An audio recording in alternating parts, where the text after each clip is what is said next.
I want to take a moment today to talk about a little story that's in the news that I don't think enough pro-gun groups or channels, etc. are picking up on. It appears that there's a gentleman in Florida, and I'm not really going to mention the man, or I'm not going to mention what office he's running for, because I'm not really doing this video to support a political agenda. I'm just wanting to address the story itself. Well, this guy that's running for office, he's now being attacked by people on the left. He's a Republican, and he's being attacked by people on the left because they're saying that while he had his previous job, his office was in charge of background checks.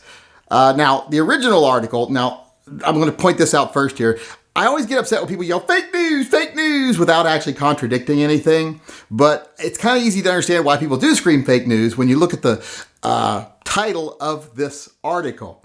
The article basically says that Florida was selling guns for a year with no background checks, which I wish was true. I wish that was true, because then that would show people, hey, look, they didn't do any background checks for a year. Where was that huge surge of crime? It didn't happen. But that's not really what happened. If you actually read the article itself doesn't say anything like what the title says. It basically says that his office was in charge of doing background checks for people applying for concealed carry permits. And that for a year, they did not do those background checks for people applying for concealed carry permits. Now the left is like, oh, this would let lots of people with, this and that issue, and they're violent offenders or mentally depressed or deficient or whatever, get carry permits, which I'm kind of like, so if they can't buy a gun, which unlike what the story's title would like you to believe, they couldn't, because background checks were still done by the dealers who sold guns. If they couldn't buy guns, what would it matter if they had a carry permit or not? And if someone commits a crime, what does it matter if they had a carry permit or not? It's irrelevant. So I don't understand their whole fear-mongering thing here. I don't get their logic. Why is that a danger?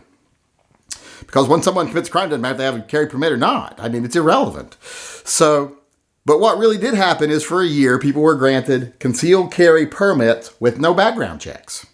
And I know the left is trying to use this as like, what a horrible thing that happened here. But I think we as gun owners should seize on this, the positive aspect of this, and say, look, for a year, there were no background checks done on people getting concealed carry permits. And what happened? Nothing. Was there a huge number of people with concealed carry permits committing crimes? Nope. Were there any people at all that got their carry permit during that year period? And that was in 2016. So it's been a while since then. So they've had time to go out and, choose what liquor store they want to knock over, now that they got their carry permit, which still, like I said, doesn't make any sense to me. But I bet if you go back and look at all the people that were granted those permits during that time period, I bet you the number of people in that group that have committed a violent crime with a firearm is 0. So this doesn't ring to me as some horrible thing someone did. It shows me that they basically just did a study on whether doing background checks makes any difference or not. Whether background checks should even be done for concealed carry permits, because apparently when they're not done, it doesn't have any effect, which a lot of us have been saying for a long time. Gun laws have no effect on violent crime. In fact, everyone always loves to say the CDC doesn't allow any gun studies. Well, no, they do allow gun studies. They just don't allow gun studies with preconceived agendas for political reasons. They can do health studies that relate to guns. And in fact, if everybody remembers, Obama spent a lot of money doing one towards the end of his term. But then amazingly, never actually talked about the results, because the results basically came back and says there's no evidence whatsoever that gun laws have any effect on violent crime. So they didn't like what it said, so they didn't promote it. So this is a story that I think we should be seizing on.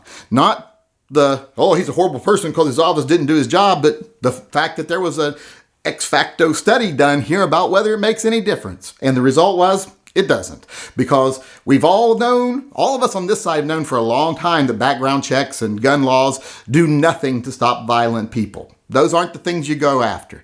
It's like trying to, prevent, people building faulty houses by banning certain weights of hammers. It's not going to make any difference. And that's a really bad analogy, but I'm trying to think on my feet here, so I don't have to add it. But like I said, we've known for a long time it doesn't do anything. This is an example to the other side how it doesn't do anything, just like the CDC study was that they did not promote. So for everyone out there who's saying, oh, this is a horrible thing, they didn't do this, I think it's time for us to seize it. And next time you talk to someone who's anti-gun and demands background checks, point to Florida and say, they didn't do them for a year and nothing happened. So what's the point of your argument?